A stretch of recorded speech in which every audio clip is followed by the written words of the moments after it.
Welcome back દોસ્તો simplified મેથ્સમાં આજે આપણે સ્ટાર્ટ કરીએ છીએ ચેપ્ટર 3માં 7મું લેક્ચર ત્રિકોણમિતીય વિધેયોમાં. ઓકે, હવે દોસ્તો આપણે છેલ્લા લેક્ચરમાં તમે કયો ટોપિક જોયેલો હતો? ત્રિકોણમિતીય વિધેયોની બધી વ્યાખ્યાઓને બધું જોવાયેલું. ત્યાર પછી આપણે ત્રિકોણમિતીય વિધેયોના પ્રદેશ, તેના સહપ્રદેશ અને વિસ્તાર આની આપણે ચર્ચા કરેલી અને એક આપણે કોષ્ટક બનાવેલું ટેબલ, બરોબર. હવે એ ટેબલ છે ને એને તમારે લાઈફ ટાઈમ યાદ રાખવાનું છે. ઓકે, હા, કારણ કે એ ખાલી આ ચેપ્ટર પૂરતું કામ લાગવાનું છે એવું નથી દોસ્તો, પણ તમને એ 12મા ધોરણમાં પછી આગળ ગમે ત્યાં જાઓ એન્જિનિયરિંગમાં બધે જ તમને એ કામ લાગવાનું છે. ઓકે, ચાલો હવે હું ત્યાંથી આગળ વધું છું.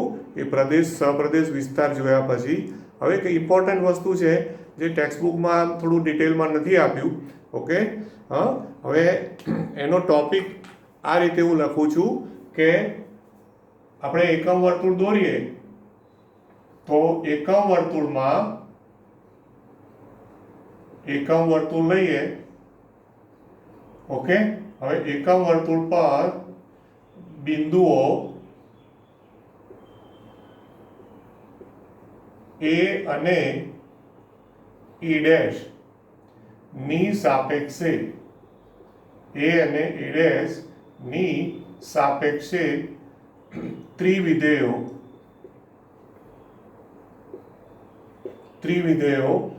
રૂપાંતરણ, આવું હું ટાઇટલ લખું છું. ટેક્સ્ટબુકમાં આ રીતના કશું જ આપેલું નથી, ધ્યાન આપજો. ઓકે, ટેક્સ્ટબુકમાં આવું કશું હેડિંગ, ટાઇટલ કંઈ આપેલું નથી. હા, એટલે એકમ વર્તુળ પર A અને A' એટલે એ કઈ રીતની વાત કરે છે જો ફરી પાછું આપણે એકમ વર્તુળ દોરીએ. એકમ વર્તુળમાં A અને A', હવે તમને ખ્યાલ છે કે એકમ વર્તુળ દોરો એમાં તમે A અને A' લો તો એ કયા અક્ષ ઉપર આવશે દોસ્તો? અહીંયા A આવે, આ બાજુ A' આવે, બરોબર. હા, ખ્યાલ આવે છે? A અને A'. હવે ધ્યાન રાખજો કે હું અત્યારે આકૃતિમાં B અને B' દોરતો નથી. હા, આ x અક્ષ છે અને અહીંયા y અક્ષ છે. આ x અક્ષ છે અને આ y અક્ષ છે. હવે અત્યારે હું માત્ર A અને A' જ દોરું છું. ઓકે, હવે આપણે શું જાણીએ છીએ, લાસ્ટ આપણા લેક્ચર્સમાં તમે જોયેલું છે કે A ની સાપેક્ષે જે પણ ખૂણો હોય, ખૂણાને તમે x નામ આપો કે થીટા નામ આપો, તો x ની સાપેક્ષે આ બિંદુ A ની સાપેક્ષે તો x તમે શું લખો છો? યાદ છે ને, 2n pi n belongs to z. અને આ બાજુ શું લખો છો તમે? એ વ્યાપક રીતે લખું તો x અહીંયા A' ની સાપેક્ષે તમે 2n + 1 pi, બરોબર. આ બાજુ 2n pi એટલે કે પાઈ ના બધા બેકી ગુણકો આવે છે. 2 0 2 pi 4 pi 6 pi બધા આ બાજુ બધા એકી ગુણકો આવે છે. પાઈ 3 pi 5 pi એ બધા એની સાપેક્ષે રૂપાંતરણ એવું મેં અહીંયા લખ્યું છે. Okay, right. હવે ધ્યાન આપજો, આમાં એક તો પહેલી વસ્તુ આ યાદ રાખવાની છે તમારે, ઓલ STC જે આપણે લાસ્ટ ટાઈમ લખેલું છે. આ બાજુ અહીંયા all. Okay, all S T અને C, ઓલ STC. હવે યાદ છે ને આ પાછું આપણે કે ભૂલી ગયા? આ ઓલ એટલે કે પહેલા ચરણમાં બધું જ ધન, પછી અહીંયા સાઇન ધન, અહીંયા ટેન ધન અને અહીંયા કોસ ધન, બરોબર છે. ઓકે, હવે એ ઓલ STC લખવાનું એક રીઝન છે. હવે એ ઓલ STC નું શું કારણ છે એ તમને કહી દઉં કે હવે તમે જોજો, આ ધન દિશા છે અને આ ઋણ દિશા છે. ઓકે, આ ધન દિશા કહેવાય, ધન દિશા, રાઈટ, બરોબર.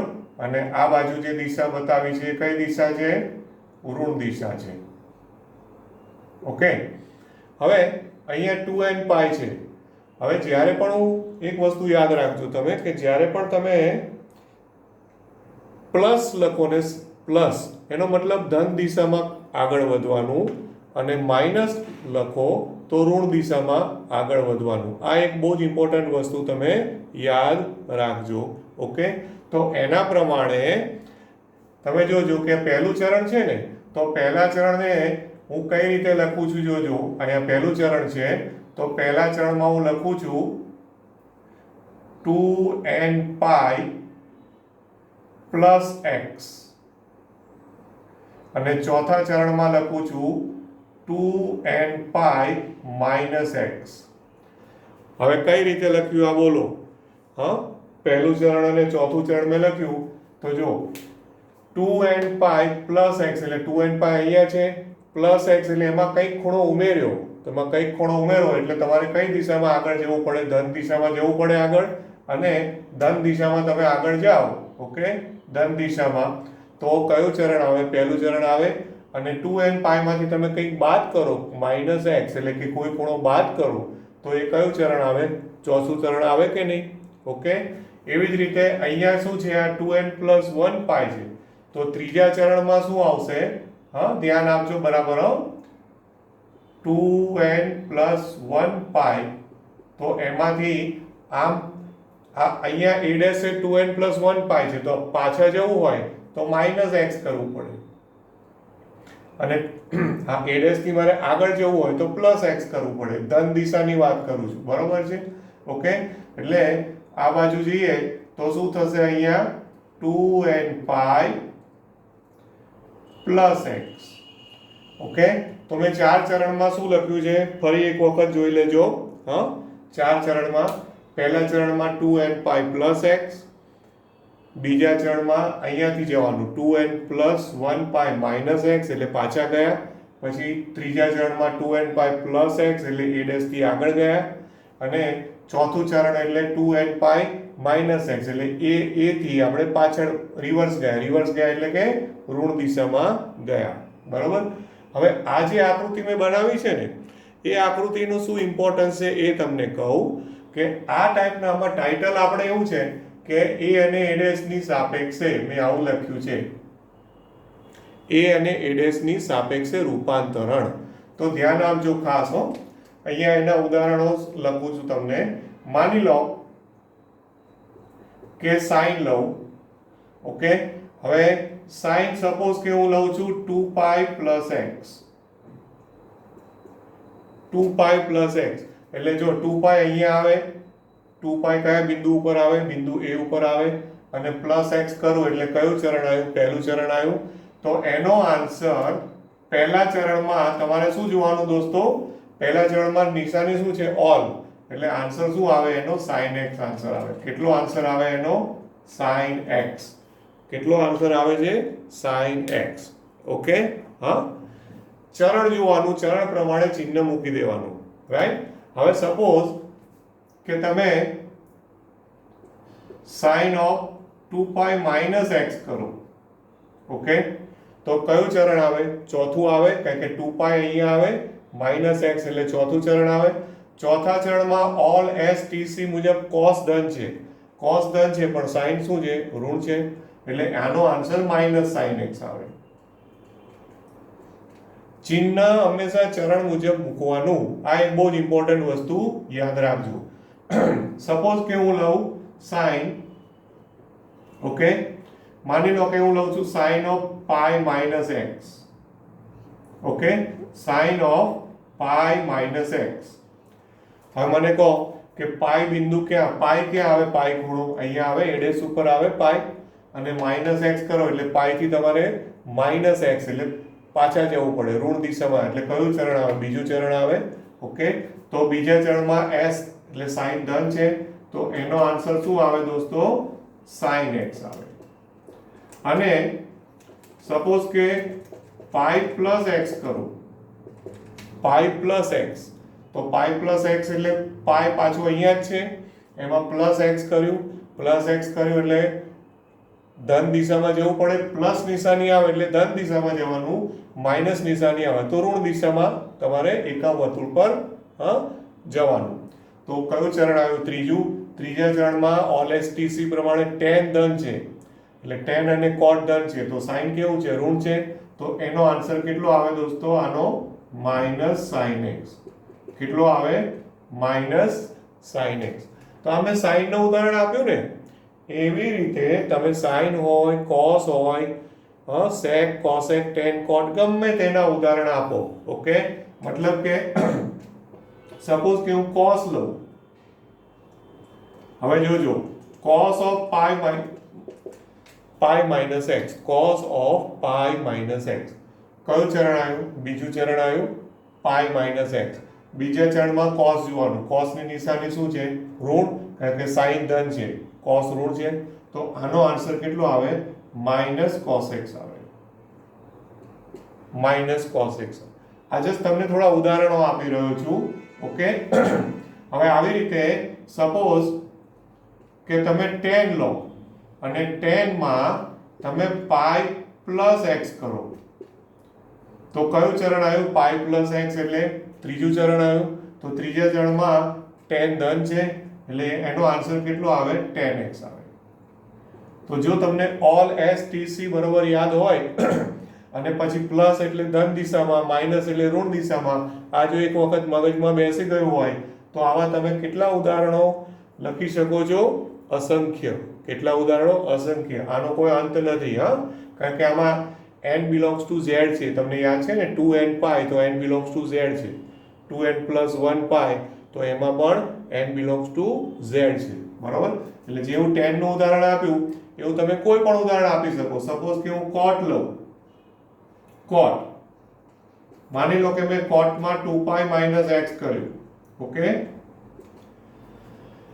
2 pi minus x હવે તમને યાદ હોવું જોઈએ કે 2 pi છે અહીંયા આવે છે બિંદુ A ઉપર 2 pi આવે અને માઇનસ x કર્યું એટલે તે બિંદુ A થી કઈ દિશામાં ઋણ દિશામાં એટલે કયું ચરણ આવે ચોથા ચરણમાં cos ઋણ છે પણ અહીંયા તો cot છે એટલે cot બરાબર cos ધન છે સોરી cos ધન છે એટલે cot કેવું થવાનું ઋણ થવાનું એટલે આનો આન્સર કેટલો આવે આનો આન્સર -cot x આનો આન્સર શું આવે -cot x ઓકે આવું તમે કોઈ પણ ગમે તે ઉદાહરણ લો માની લો કે મેં લીધું sec ઓકે હવે sec માં સપોઝ કે હું લઉં છું ધ્યાન આપજો 5 pi plus x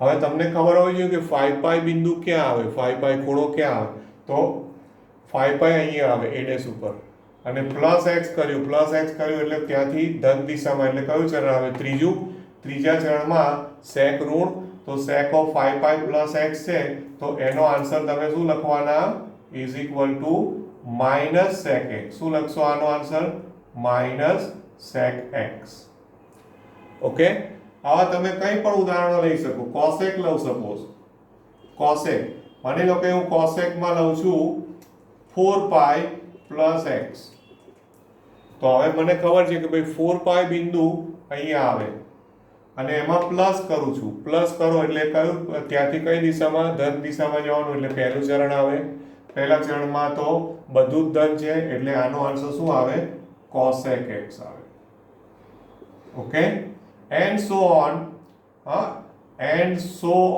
મતલબ કે આવા તમે અસંખ્ય ઉદાહરણો આપી શકો છો ઓકે and so on ખ્યાલ આવે છે હવે આના ઉપર એક અવલોકન એવું છે મારું કે તમારે શું કરવાનું આ અહીંયા હું જે હમણાં એક નોંધ લખું છું ને આમ જ્યારે આ પ્રકારના રૂપાંતરણોમાં આ જે પ્રકાર છે એના રૂપાંતરણો જે છે એ રૂપાંતરણોમાં તમારે શું કરવાનું તો કે ભાઈ આમાં શું છે ફાયદો આ જે નોંધ છે એમાં એક ફાયદો એ છે કે સાઇન હોય ને તો સાઇન નો આન્સર સાઇન જ આવે છે જો cos હોય તો cos જ થાય છે tan નું tan થાય છે cot નું cot થાય છે sec નું sec થાય છે cosec નું cosec મતલબ વિધેય બદલાતું નથી એટલે આમાં ચિહ્ન મૂકવામાં પ્રોબ્લેમ નહીં થાય પણ મારી નોંધ બરાબર અહીંયા ધ્યાન આપીને જોજો અને ફરી વખત એને નોટ ડાઉન કરી રાખજો કે આ પ્રકારના રૂપાંતરણોમાં તમારે શું કરવાનું તો કે ભાઈ જે સાઇન હોય વિધેયનું રૂપાંતરણ સેમ વિધેયમાં જ થાય છે, બરોબર છે? હા, અને ડાબી બાજુ આવેલા હું લખું છું ને, જે ડાબી બાજુ આવેલા એ અહીંયા બીજી નોંધમાં તમને ખબર પડશે કે મેં ડાબી બાજુ શું કામ લખ્યું છે. ડાબી બાજુ આવેલા વિધેયનું ચરણ મુજબ આવતું ચિહ્ન, ચરણ મુજબ આવતું ચિહ્ન, ચરણ મુજબ એટલે કે ઓલ એસટીસી મુજબ આવતું ચિહ્ન જમણી બાજુએ મૂકવું, જમણી બાજુએ મૂકવું. ઓકે, તથા આ પ્રકારના રૂપાંતરણોમાં બીજું શું થાય છે કે વિધેયનું રૂપાંતર સેમ વિધેયમાં જ થાય છે. ઓકે, ઉપરાંત વિધેયનું રૂપાંતર સાઇન હોય તો વિધેય જેનું એ જ રહે છે, તથા વિધેય જે હોય તે જ રહે છે, વિધેય તેનું તે જ રહે છે, વિધેય તેનું તે જ રહે છે. એનો મતલબ શું? આનો મતલબ શું સમજવાનો કે તેનું તે જ એટલે કે સાઇન નું સાઇન જ થાય છે, કોસ નું કોસ જ થાય છે, હા, ટેન નું ટેન જ થાય છે. આ રીતના રૂપાંતરણો થાય છે. અચ્છા, હવે આ જે મેં નોંધ લખી છે ને, એ નોંધનું ઇમ્પોર્ટન્સ તમને હવે આજે બીજી આકૃતિ દોરીને સમજાવું છું. આમાં મેં એ અને એ ડેશ ની સાપેક્ષે બતાવ્યું. ઓકે, હવે એની બદલે સપોઝ કે બી અને બી ડેશ ની સાપેક્ષે આપણે રૂપાંતરણો જોઈએ. બી અને બી ડેશ ની સાપેક્ષે રૂપાંતરણો. ઓકે, બી અને હવે આમાં તમે જોજો,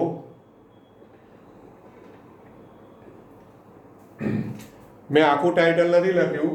એકમ વર્તુળ પર બિંદુઓ બી અને બી ડેશ ની સાપેક્ષે ત્રિવિધેયોનું રૂપાંતરણ, એટલે આમાં બી અને બી ડેશ ની સાપેક્ષે રૂપાંતરણો.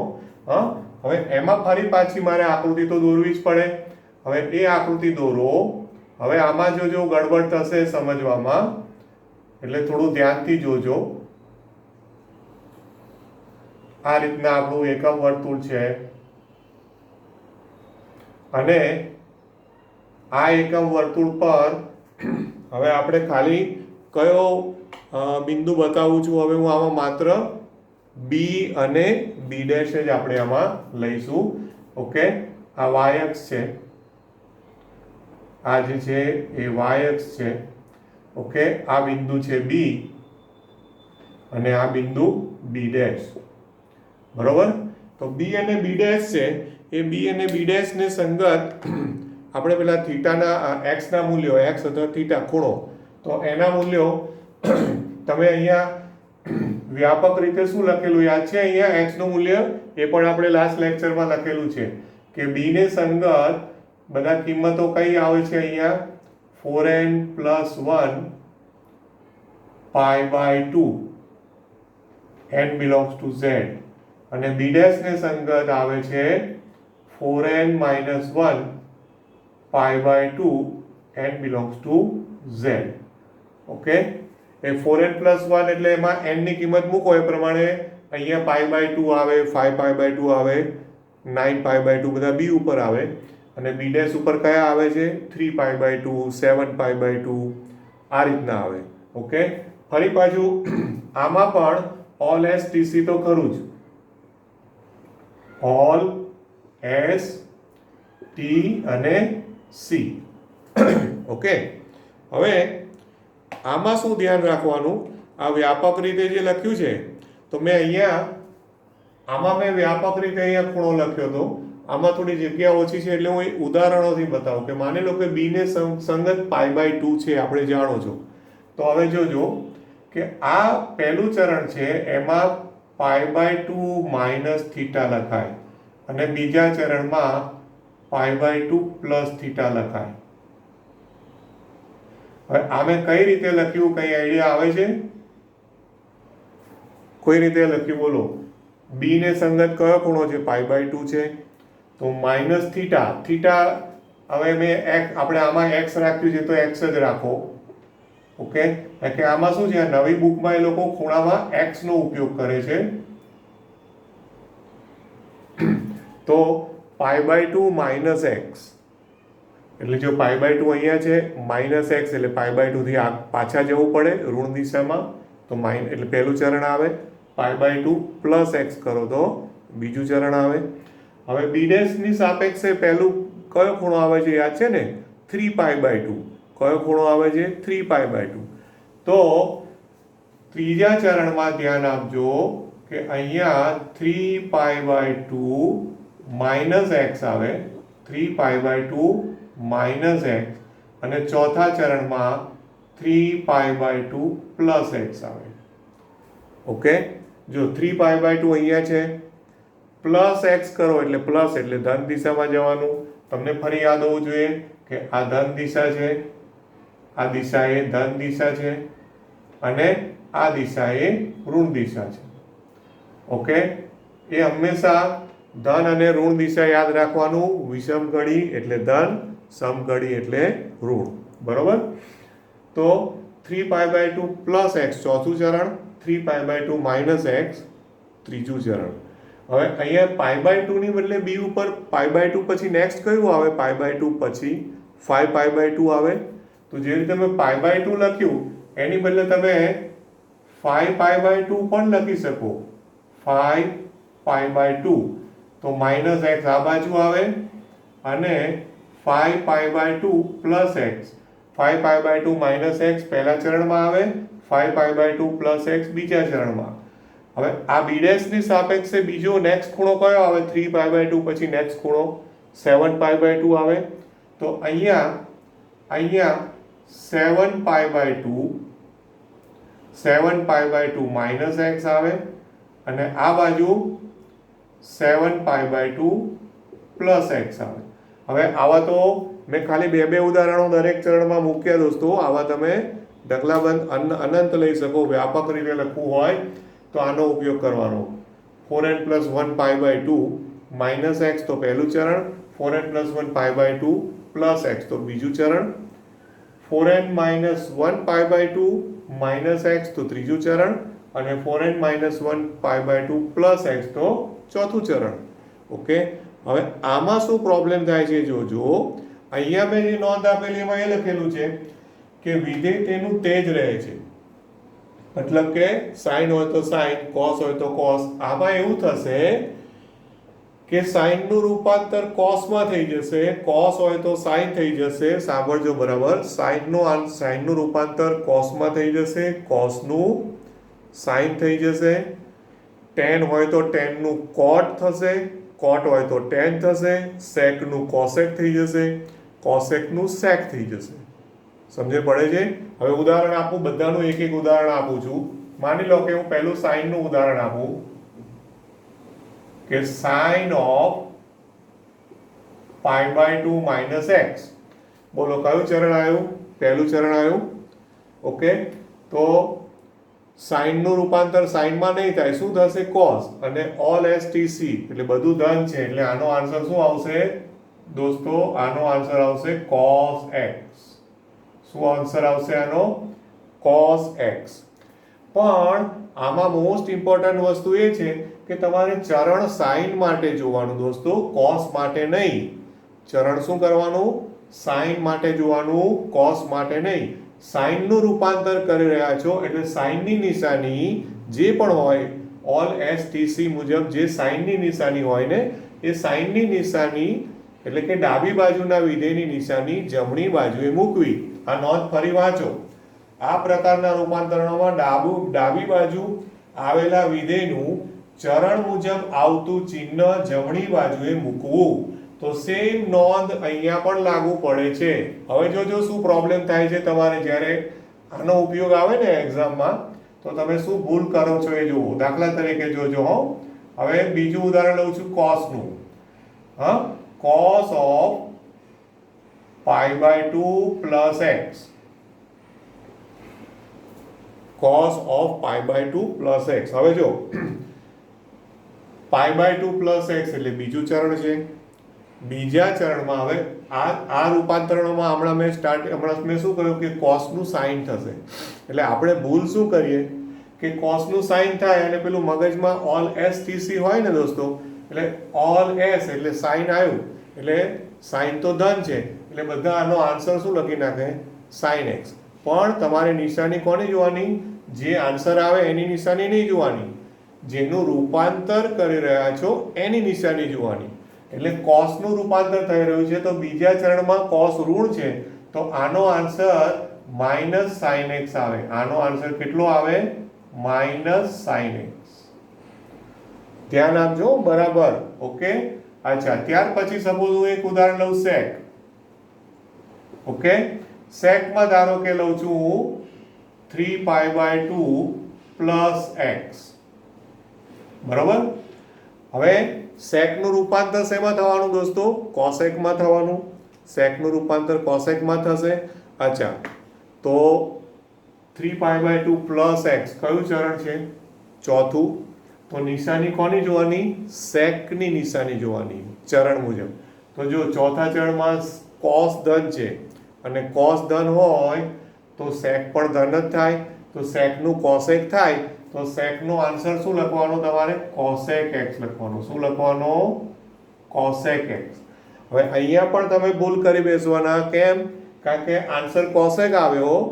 હવે તમે એવું વિચારશો કે ચોથા ચરણમાં કોસેક એટલે તો સાઇનનું વ્યસ્ત, તો ચોથા ચરણમાં સાઇન ઋણ છે એટલે સાઇન ઋણ છે તો કોસેક બી ઋણ છે એટલે તમે ભૂલમાં માઇનસ કોસેક એક્સ લખી કાઢશો. પણ એકચ્યુઅલમાં નિશાની કોની મૂકવાની? સેકની ચરણ મુજબ આવતી નિશાની મૂકવાની દોસ્તો. આ બહુ જ ઇમ્પોર્ટન્ટ વસ્તુ ધ્યાનમાં રાખજો. એટલે આ રૂપાંતરણ જે બી અને બી ડેશની સાપેક્ષે છે ને એ અને એ ડેશ કરતાં વધારે ધ્યાનથી ભણવાનું છે, વધારે એને યાદ રાખવાનું છે. આમાં પ્રોબ્લેમ કેમ નથી આવતો? કારણ કે આમાં ડાબી બાજુ અને જમણી બાજુ સેમ જ વિધેય છે એટલે ગમે તે બાજુનું ચિહ્ન જુઓ ઓલ એસ ટીસી મુજબ તમારો જવાબ સાચો જ પડી જાય. જ્યારે આમાં પ્રોબ્લેમ થશે. ઓકે. હા, સેક છે. પછી કોસેકની વાત કરું. ઓકે, બરોબર. હવે સપોઝ કે ભાઈ cosec 5π/2 plus x. Cosec 5π/2 plus x. બરોબર. હવે જો 5π/2 પ્લસ એક્સ કયું ચરણ છે? બીજું ચરણ છે. રાઈટ. હવે કોસેકનું રૂપાંતર શેમાં થવાનું દોસ્તો? સેકમાં થવાનું. તો નિશાની કોની જોવાની? કોસેકની જોવાની. કોસેક. હવે બીજા ચરણમાં સાઇન ધન છે. સાઇન ધન છે એટલે કોસેક પણ ધન છે. તો કોસેક ધન હોય તો આનો આન્સર શું આવશે? આનો આન્સર સેક એક્સ. શું થવાનો? Sec x. આમાં પણ તમે ભૂલ કરી બેસવાના પૂરેપૂરા ચાન્સીસ છે કારણ કે તમારો આન્સર સેક એક્સ આવ્યો.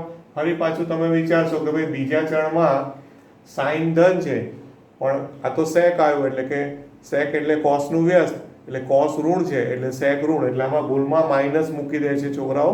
તો એ સ્ટુડન્ટ્સ આ બધું ધ્યાનમાં રાખવાનું કે નિશાની જેનું રૂપાંતરણ થઈ રહ્યું છે એની નિશાની એટલે કે ડાબી બાજુ આવેલા વિધેયની ચરણ મુજબ આવતું ચિહ્ન એ જમણી બાજુએ મૂકવું. આ બહુ જ ઇમ્પોર્ટન્ટ નોંધ મેં જે લખી છે ને એ તમારે અહીંયા ધ્યાનમાં રાખવાની રહેશે દોસ્તો. ક્લિયર થાય છે આટલું? ઓકે. એટલે મેં એવા ઉદાહરણ લીધા છે કે જેમાં તમને ક્લિયર થાય કે શું કહેવા માંગે છે. બરોબર. હા, હવે સપોઝ કે 10 લઉં તો 10 ની વાત કરું. બરોબર. તો 10 માં સપોઝ આપણે લીધું 3π/2 માઇનસ એક્સ. કયું ચરણ છે? ત્રીજું ચરણ. ત્રીજા ચરણમાં 10 ધન એટલે 10 નું શું થશે? કોટ. બરોબર છે. ઓકે. પછી કોટ લઉં. કોટ સપોઝ કે મેં લીધું 7π/2 પ્લસ એક્સ. 7π/2 પ્લસ એક્સ કયું ચરણ છે? ચોથું ચરણ છે. રાઈટ. અચ્છા, ચોથા ચરણમાં તમારે કોટને જોવાનું. કોટનું ચિહ્ન ઋણ છે એટલે કોટનું રૂપાંતર -10x થશે. And so on. હવે આમાં પણ કેટલા ઉદાહરણો તમે આપી શકો છો દોસ્તો? અસંખ્ય, અનંત ઉદાહરણો આપી શકો છો. તો આ બે નોંધ છે ને, બે નોંધ બહુ જ ઇમ્પોર્ટન્ટ છે. બંને નોંધ જે બુકમાં નથી, ટેક્સ્ટ બુકમાં નથી. ઓકે. એટલે બાકી બધું તો ઘણું બધું એવું છે જે હવે સ્વાધ્યાયના દાખલાઓ ને બધું તમને ઘણું બધું 10મા ધોરણ જેવું લાગશે, એટલે તમને ઇઝી પડશે. પણ આના પછી એક સરવાળા સૂત્રો અને એવા ટોપિક આ ચેપ્ટરમાં છે. ઓકે, તો ત્યારે આ બધી ઉપયોગમાં કઈ રીતે આવશે એ વખતે હું સમજાવીશ. ઓકે, તો આમ તમારું અવલોકન શું કહે છે, જો આવી રીતે કઈ પણ ઉદાહરણ તમે લઈ શકો છો, બરોબર. હવે માની લો કે હું પાછું એક ઉદાહરણ તમને બતાવું.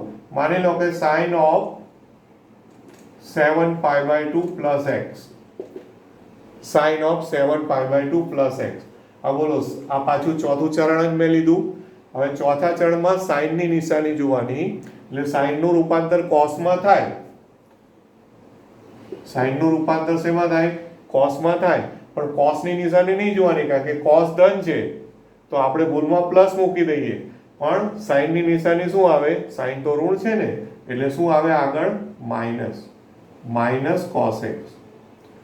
ખ્યાલ આવે છે ને આમાં? ઓકે, એટલે આ મોસ્ટ ઇમ્પોર્ટન્ટ નોંધ છે. એટલે આ જે નોંધ છે એ અહીંયાથી હું આ નોંધ જે લખી છે, હા, આ વેરી ઇમ્પોર્ટન્ટ નોટ. ઓકે, અને એ નોંધ જે છે એ આમાં પણ લાગુ પડશે, અહીંયા પણ, હા, બરોબર છે. આ બી અને બી ડેશમાં પણ, બી અને બી ડેશની સાપેક્ષે જે રૂપાંતરણો થાય, ઓકે, એ રૂપાંતરણોમાં પણ આ નોંધ લાગુ પડે, બરોબર.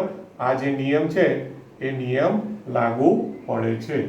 ઓકે, ખ્યાલ આવે ને? તો આજે મેં એકચ્યુઅલમાં બે વસ્તુ એવી લીધી છે જે ટેક્સ્ટ બુકમાં નથી દોસ્તો, અને આને છે ને બરાબર શાંતિથી હું તમને સ્ક્રીનશોટ મોકલું, એટલે વ્યવસ્થિત નોટ બનાવી અને બરાબર સમજી જજો. કારણ કે હવે આપણે આના પછી જે પણ ટોપિક લઈશું ને, ઓકે, તો એ ટોપિકમાં આ બધાનો ઉપયોગ આવશે અને ત્યારે આપણે શાંતિથી વધારે ડિટેલમાં સમજીશું. આજે હું આટલું અહીંયા સુધી જ રાખું છું, આમાંથી આગળ જતો નથી. આલેખોની બધી વાત આપણે પછી નેક્સ્ટ લેક્ચરમાં રાખીએ છીએ. Okay, thank you very much. Have a nice day. Good bye.